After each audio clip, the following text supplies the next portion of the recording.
ونصلي على رسوله الكريم أما بعد فأعوذ بالله من الشيطان الرجيم بسم الله الرحمن الرحيم قل هل ننبئكم بالأخسرين أعمالا الذين ضل سعيهم في الحياة الدنيا وهم يحسبون أنهم يحسنون صنعا أولئك الذين كفروا بآيات ربهم ولقائه فحبطت أعمالهم فلا نقيم لهم يوم القيامة وزنا ذلك جزاؤهم جهنم بما كفروا واتخذوا آياتي ورسلي هزوا إن الذين آمنوا وعملوا الصالحات كانت لهم جنات الفردوس نزلا خالدین فیہا لا یبغون عنہا حولا۔ سورۃ الکہف کا درس چل رہا ہے۔ اسی سورت کی آیت نمبر 103 سے لے کر 108 تک تلاوت کی گئی۔ ان آیتوں کے اندر اللہ رب العزت نے فرمایا کہ نبی ان سے کہہ دیجیے کہ میں تمہیں بتاؤں کہ اعمال کے اعتبار سے قیامت کے دن نقصان اٹھانے والا کون ہے۔ تو اللہ رب العزت نے فرمایا انہیں کہہ دیجئے کہ قیامت کے دن نقصان اٹھانے والے وہ لوگ ہیں جنہوں نے دنیا کے اندر اپنے آپ کو بہت زیادہ کھپایا اور بہت ہی محنت کی اور اپنے آپ کو بنانے کے لیے بھلائی کے کام بھی بہت کیے اور اچھائی کے بھی کام بہت کیے، لیکن ان کی یہ اچھائی اور اس بارے میں وہ گمان کیا کرتے تھے کہ ہماری اچھائیاں بہت ہی کارگر رہے گی، لیکن یہ لوگ ایمان نہیں لائے تھے، کفر کے اندر مبتلا تھے، اپنے پروردگار کی آیات کا انکار کیا کرتے تھے، اپنے پروردگار کی ملاقات کا انکار کیا کرتے تھے، یعنی قیامت کا انکار کیا کرتے تھے۔ تو ایسے لوگوں کے اعمال ضائع ہو گئے اور ان کے لیے قیامت کے دن کوئی بھی وزن نہیں ہوگا۔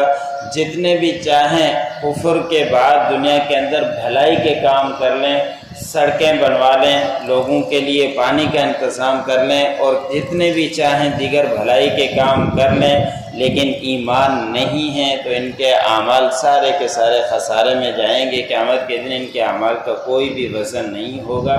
یہی لوگ ہیں اللہ رب العزت نے فرمایا کہ اعمال کے اعتبار سے خسارے کے اندر پڑے ہوئے ہیں۔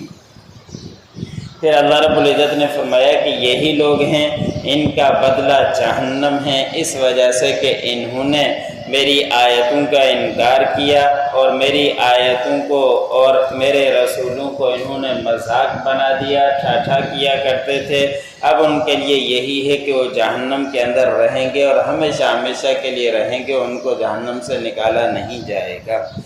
اس لیے اللہ رب العزت نے جہاں کہیں ایمان کا تذکرہ کیا ہے، ایمان کے بعد نیک اعمال کا تذکرہ کیا ہے کہ ایمان لانا شرط ہے، ایمان لانے کے بعد وہ بھلائی کے کام کرے گا تو اس کے لیے کامیابیاں ہیں اور قیامت کے دن ان کے لیے وزن ہوگا۔ لیکن ایمان نہیں ہے، کفر کی حالت میں ہیں، پھر جتنے بھی چاہیں بھلائی کے کام کر لیں، ان کے قیامت کے دن کوئی وزن نہیں ہوگا، کوئی ان کو بدلہ نہیں ملے گا۔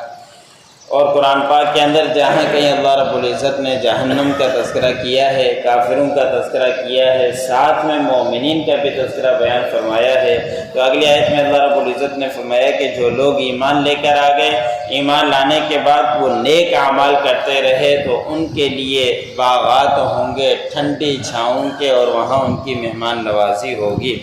حدیث مبارک میں آتا ہے کہ نبی کریم صلی اللہ علیہ وسلم نے فرمایا کہ تم جنت اللہ رب العزت سے مانگا کرو، جنت الفردوس مانگا کرو، اور اس کا تذکرہ اسی آیت کے اندر ہے کہ اللہ رب العزت جنت الفردوس کے اندر ان لوگوں کو داخل کرے گا۔ اب جنت الفردوس کہا جاتا ہے ٹھنڈی چھاؤں کو۔ اب یہ عرب کے لوگوں کے حساب سے دی ہے کہ عرب کے اندر ٹھنڈی چھاؤں ہوتی نہیں، بڑی گرمی اور سختی کے اندر وہ زندگی گزارا کرتے تھے اور ٹھنڈی چھاؤں کو اور درختوں کو وہ بڑی نعمت سمجھا کرتے تھے۔ اور کئی واقعات بخاری شریف کے اندر دیگر حدیثوں کے اندر آتا ہے کہ کوئی صحابی آپ صلی اللہ علیہ وسلم کے ساتھ سفر میں ہیں، وہ صحابی کہیں پہ دیکھتا ہے درختوں کو اور بڑے خوبصورت ہیں اور اچھے چھاؤں ہیں، تو اس وقت وہ کہا، صحابی نے نبی کریم صلی اللہ علیہ وسلم نے فرمایا کہ آپ مجھے اجازت دے دیں کہ میں یہیں رہ جاؤں، میں وہاں نہیں چلوں، یہ مجھے بہت ہی سکون دیتے ہیں، ٹھنڈی چھاؤں ہیں اور درخت ہیں، مجھے بہت یہاں سکون مل رہا ہے۔ تو آپ صلی اللہ علیہ وسلم نے فرمایا ہمارے دین میں رہبانیت منع ہے کہ کوئی یہ کہے کہ بس میں الگ تھلگ بیٹھ کر عبادتیں کرتا رہوں، سب دنیا کو پیچھے چھوڑ کر، اپنے اولاد کو، خاندان کو چھوڑ کر۔ تو آپ صلی اللہ علیہ وسلم نے منع فرمایا، یعنی ان کی چاہت ایسی ہوا کرتی تھی کہ ٹھنڈی چھاؤں کو دیکھ کر وہ خوشی محسوس کیا کرتے تھے، سکون محسوس کیا کرتے تھے۔ تو اسی کی نسبت سے اللہ رب العزت نے فرمایا کہ یہ لوگ جو ایمان لے کر آئے، نیک اعمال کیے، ان کے لیے باغات ہیں ٹھنڈی چھاؤں والے، وہاں ان کی مہمان نوازی کی جائے گی اور اس میں ہمیشہ ہمیشہ رہیں گے، اور کبھی بھی وہاں سے نکل کر دوسرا راستہ وہ اختیار کرنے کی کبھی ان کی چاہت بھی نہیں ہوگی۔ یہ اس لیے بیان فرمایا کہ انسان کی عادت ہے کہ ایک جگہ رہ کر تھک جاتا ہے، پریشان ہو جاتا ہے، تو ایسے نہ ہو کہ قیامت کے دن بھی یہی کیفیت ہو، جنت میں داخل ہو جانے کے بعد وہاں اکتا جائے اور ایک ٹھکانے سے دوسرے ٹھکانے کی طرف جانے کا خواہش مند ہو۔ تو اللہ رب العزت نے فرمایا کہ وہاں پہ ہمیشہ کے لیے وہ رہے گا اور کبھی بھی اس کا دل یہ نہیں چاہے گا کہ نکل کر کسی اور مقام پر جاؤں، ایسا وہاں سکون کا مقام ہوگا۔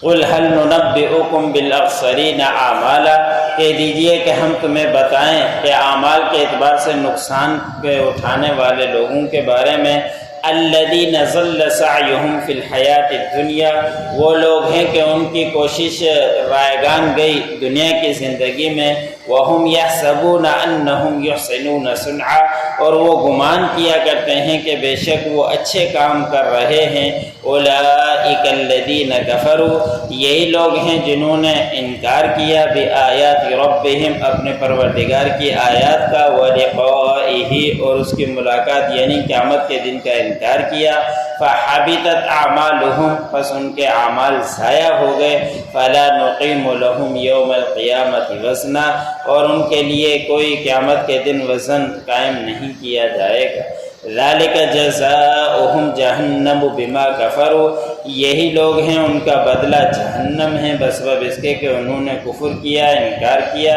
وَاتَّخَذُوا آیَاتِي وَرُسُلِي هُزُوًا، اور انہوں نے بنایا میری آیتوں کو، میرے رسولوں کو مذاق۔ إِنَّ الَّذِينَ آمَنُوا وَعَمِلُوا الصَّالِحَاتِ، بے شک جو لوگ ایمان لے کر آئے اور ایمان لانے کے ساتھ ساتھ نیک اعمال کرتے رہے، كَانَتْ لَهُمْ جَنَّاتُ الْفِرْدَوْسِ نُزُولًا، یہی لوگ ہیں ان کے لیے ٹھنڈی چھاؤں والے باغات ہیں مہمان نوازی کے لیے۔ خالدین فیہا، اس میں ہمیشہ ہمیشہ رہیں گے۔ لا یبغون عنہا حولا، اور وہ تلاش نہیں کریں گے اس سے کوئی دوسرا بدل۔